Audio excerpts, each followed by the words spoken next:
Hello friends. Welcome back to Arya academy once again. कैसे हैं आप लोग? Hope all well.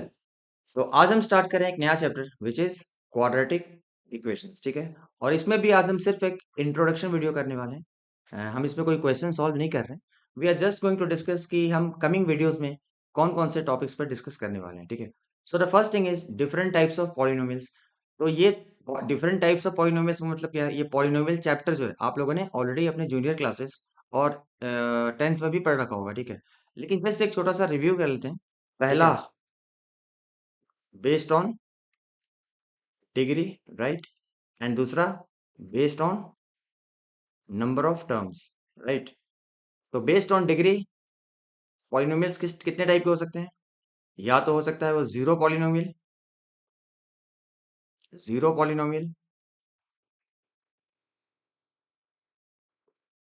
या वो हो सकता है linear polynomial, right, linear polynomial, या हो सकता है क्वाड्रेटिक पॉलिनोमियल, या वो हो सकता है क्यूबिक पॉलिनोमियल, राइट। ये सब पढ़ा होगा आप लोगों ने पहले। ओके, एंड अब एक एक करके थोड़ा बहुत डिस्कस कर ही लेते हैं। जीरो पॉलिनोमियल क्या होता है? जिसका डिग्री जीरो होता है। A zero polynomial is one in which degree is zero, right. Zero polynomial का डिग्री कितना होता है भाई? इसका डिग्री हो गया zero. Are you all getting? Similarly linear polynomial क्या होता है? जिसका डिग्री क्या है? वन, जिसका डिग्री हो गया वन। क्वाड्रेटिक पॉलिनोमियल क्या हो गया? जिसका डिग्री हो गया two. In the same way cubic polynomial क्या हो गया? जिसका डिग्री हो गया three. Are you all getting? So degree zero is zero polynomial. Degree one जिसका होता है उसको हम बोलते हैं linear polynomial. Degree two quadratic and degree three cubic. इसको उतना डिटेल्स में करने की जरूरत नहीं है, ठीक है। और इसके एग्जाम्पल की अगर बात करें तो जीरो पॉलिनोमियल का मैं ऐसे लिख सकता हूँ, three x raise to zero. See, इसमें वेरिएबल जो है इसका डिग्री कितना है? Zero. Are you all getting? Linear polynomial में क्या लिख सकता हूँ? Can I write x plus y let's say minus four. This is a polynomial in which degree is one. कैसे? एक्स वेरिएबल का भी पावर वन ही है और वाई का भी पावर वन है, सो इसका डिग्री कितना हो गया? वन हो गया। Are you getting? वही तरीके से ये जो है मेन चीज हमें पढ़ना है विच इज क्वाड्रेटिक पॉलिनोमियल, ठीक है ना। तो क्वाड्रेटिक पॉलिनोमियल जिसमें डिग्री हो गया टू। तो can I write something like let's say eight x square plus seven y minus nine. इसमें क्या देख रहे हैं हम? There are two variables, no doubt. तो इसमें भी टू वेरिएबल्स थे, लेकिन ये जो x है इसका पावर कितना है? टू है, और y का पावर कितना है? वन है। तो डिग्री ऑफ पॉलिनोमियल क्या होता है? जो हाईएस्ट पावर होता है ना उसको हम कंसीडर करते हैं, राइट। तो यहाँ हाईएस्ट पावर टू है, इसलिए इसका डिग्री क्या हो गया? टू हो गया। And that is why this is a quadratic polynomial. I hope this is clear. और क्यूबिक पॉलिनोमियल इस तरीके से हम क्या लिख सकते हैं? मान लीजिए हो गया p q plus x y, not x y, तीन वेरिएबल हो जाएगा। पी क्यू प्लस सेवन लिख सकता हूँ, राइट। इसमें हम क्या देख रहे हैं कि वेरिएबल्स तो दो हैं, पी एंड क्यू, राइट। लेकिन ये देखिए, इसका हाईएस्ट पावर कितना है? थ्री है। Are you all getting? Highest power three हो गया, इसीलिए इसका डिग्री भी थ्री हो गया। I hope this is clear. ये एक शॉर्ट डिस्कशन हम लोग बस कर रहे हैं, ठीक है। ओके, नेक्स्ट क्या है? Next is based on the number of terms, यानी उस पॉलिनोमियल में कितने सारे टर्म्स हैं।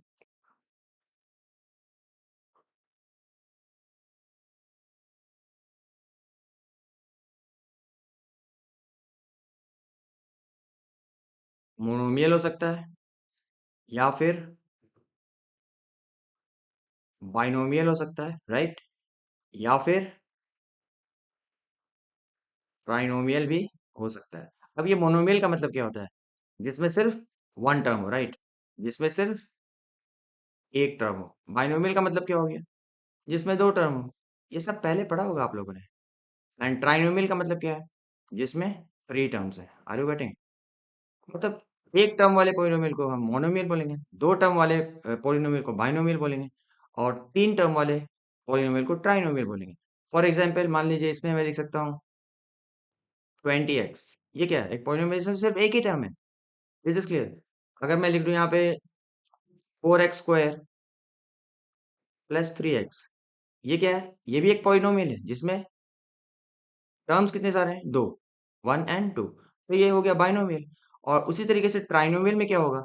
Three terms, for example 3x + 5x² -6x³ right. This is also a polynomial right, जिसमें कितने टर्म्स हैं? 1, 2 and 3। सो ये एक जनरल डिस्कशन था। What we are more interested is in this quadratic polynomial. इसी की वजह से हमने इतना सारा डिस्कशन भी किया। ओके, तो हम आगे देखने वाले हैं क्वाड्रेटिक पॉलिनोमियल क्या होता है, ठीक है, और फिर क्वाड्रेटिक इक्वेशन क्या होता है। Okay, now let's go ahead. So as I said, what is a quadratic polynomial? यहाँ जो लिखा है मैं वही लिख देता हूँ, 2x² + x - 300। 2x² + x - 300 ये क्या है? ये एक पॉलिनोमियल है जिसमें डिग्री कितना है? Degree is 2। और इसमें वेरिएबल कितने हैं? ओनली 1। ठीक है, सो this is a polynomial right, in which there is only one variable and whose degree is 2. And this is what is known as a quadratic polynomial in one variable. 2x² + x - 300. It is, it is what? It is a polynomial जिसका degree कितना है? 2 है। Variable कितने हैं? Only one which is x. So this is what is known as a quadratic polynomial. Are you all getting? So in short, this was the discussion about a quadratic polynomial. अब हम आते हैं कि quadratic equation क्या होता है? What is a quadratic equation? Right?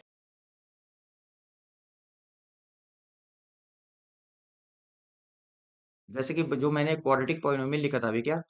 2x² + x - 300 right. और इसी क्वाड्रेटिक पॉलिनोमियल को अगर मैं इक्वेट कर दूं जीरो से, मतलब इक्वल टू जीरो लिख दूं, ये क्या था? मेरा क्वाड्रेटिक पॉलिनोमियल था। इसको मैंने सिंपली इक्वल टू जीरो कर दिया, यानी इक्वेट कर दिया with zero. So this becomes quadratic equation. Quadratic equation और कुछ नहीं है बल्कि a quadratic polynomial when equated with zero. Are you all getting? So this is the meaning of quadratic equation in one variable. Always keep in mind कि quadratic polynomial जो होता है वो टू वेरिएबल में भी हो सकता है, ठीक है, but what we have to study is a quadratic polynomial in one variable. So quadratic polynomial when equated with zero becomes quadratic equation. I hope this is clear till now. Okay, बहुत short में हम discuss कर रहे हैं। उसके बाद क्या है? टू रूट्स या फिर सॉल्यूशन। अब यही जो अपना क्वाड्रेटिक इक्वेशन है जो ऊपर हमने लिखा है, 2x² + x - 300 is equal to zero. आगे हम लोग देखेंगे कि इस इक्वेशन को सॉल्व कैसे करना है, कौन कौन से मेथड्स है, ठीक है। लेकिन जब आप इसको सॉल्व करोगे ना, आपको x के दो वैल्यूज मिलेंगे। You will get to values for x, you will get two values of x, right?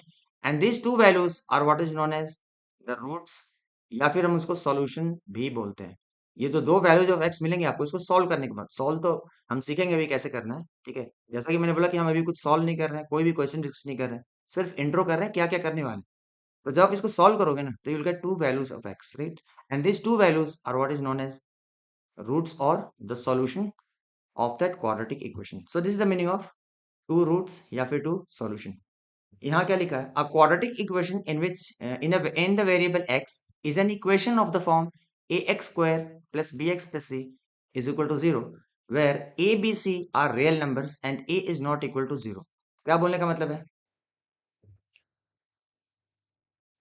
देखिए, ये quadratic equation in the variable x is the equation of the form ax² + bx + c is equal to 0। ठीक है, ये हमेशा जो है ना quadratic equation जो है वो इस फॉर्म में रहने वाला है, ax² + bx + c is equal to 0।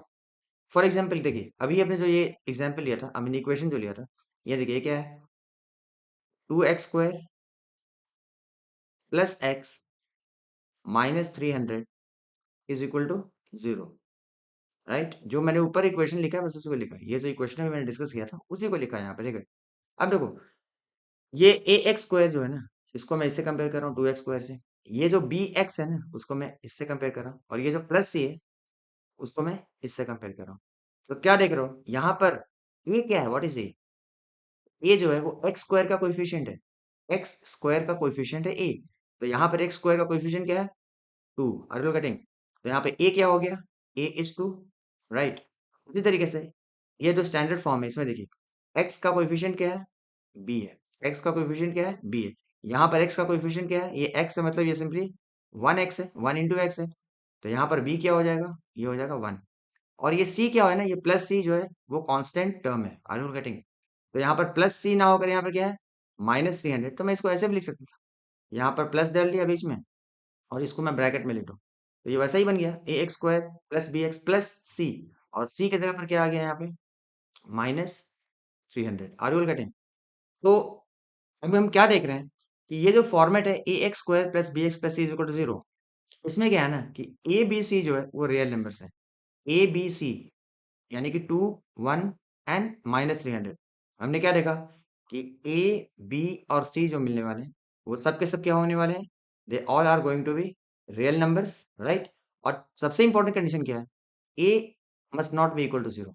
ये जो ए है ना, यानी कि x² का जो कोएफिशिएंट है, वो ए जो है वो 0 नहीं होना चाहिए, क्योंकि अगर ये 0 हो गया, suppose A is 2 now, right. तो अगर ये 0 हो गया तो 0 × x² क्या हो गया, 0। तो अल्टीमेटली ये क्वाड्रेटिक इक्वेशन रहेगा ही नहीं, this want be any quadratic equation any more, right. I hope this is clear till now. Okay, तो ये काफी फास्ट हम काम कर रहे हैं, क्योंकि ये सिर्फ एक इंट्रो क्लास है, ये सब कुछ हम डिटेल्स में डिस्कस करेंगे। अभी हमने डिस्कस किया स्टैंडर्ड फॉर्म। तो स्टैंडर्ड फॉर्म और कुछ नहीं है, बल्कि यही है जो अभी डिस्कस किया, ax² + bx + c = 0। ये आपका क्या है, क्वाड्रेटिक इक्वेशन का स्टैंडर्ड फॉर्म है, ठीक है। अभी अभी डिस्कस किया कि a जो है, b जो है और c जो है, वो सब क्या होंगे, ये सब रियल नंबर्स होंगे। और ये a जो है ना, जो कि x² का कोएफिशिएंट है, तो a जो है वो 0 नहीं होना चाहिए। Are you all getting. Okay, चलो यहाँ पे लिख देता हूँ, a is nothing but coefficient of x²। b क्या है, b is the coefficient of x। और c जो है ना, c is going to be a constant term. Are you all getting.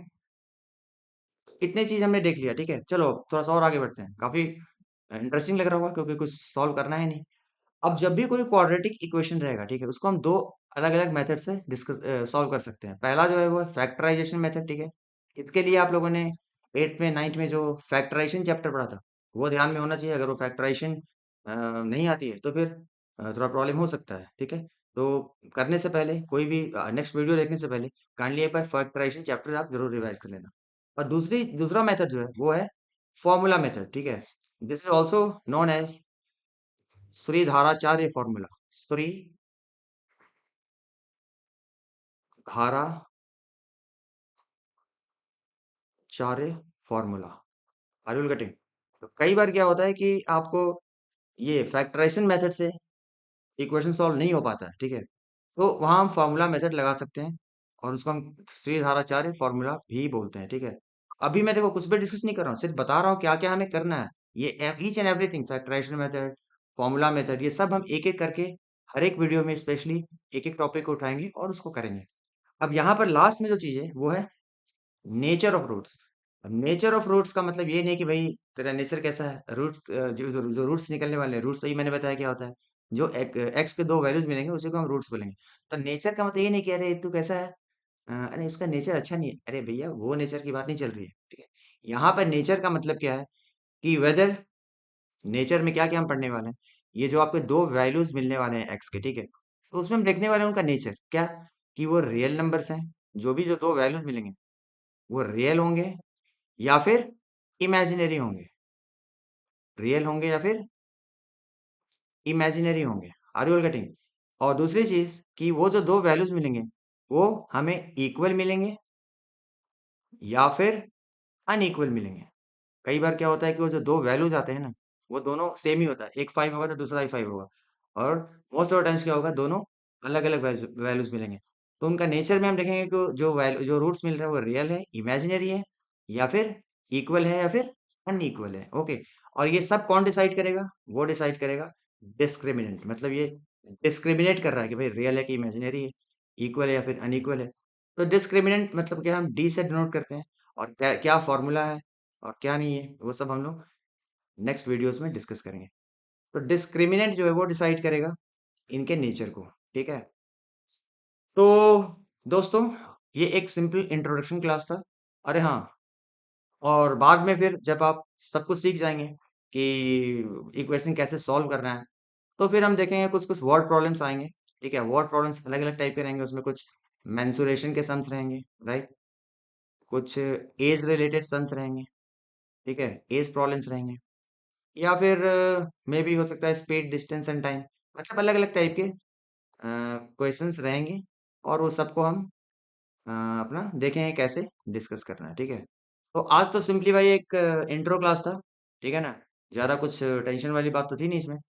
तो मैं बस एक ही रिक्वेस्ट करूंगा कि काइंडली अच्छे अच्छे वीडियोस के लिए और चीज़ों को समझने के लिए अ, बने रहें, और आगे के वीडियोस को भी आप ज़रूर देखें। ठीक है, और अगर आपको वीडियोस हमारे सर्कल्स के जो वीडियोस इतना मेहनत से बनाए अगर अच्छा लगा, तो फिर चैनल को लाइक कीजिए, अपने दोस्तों के साथ शेयर कीजिए, और सब्सक्राइब करना तो ना ही भूलें। ठीक है, सो थैंक यू ऑल।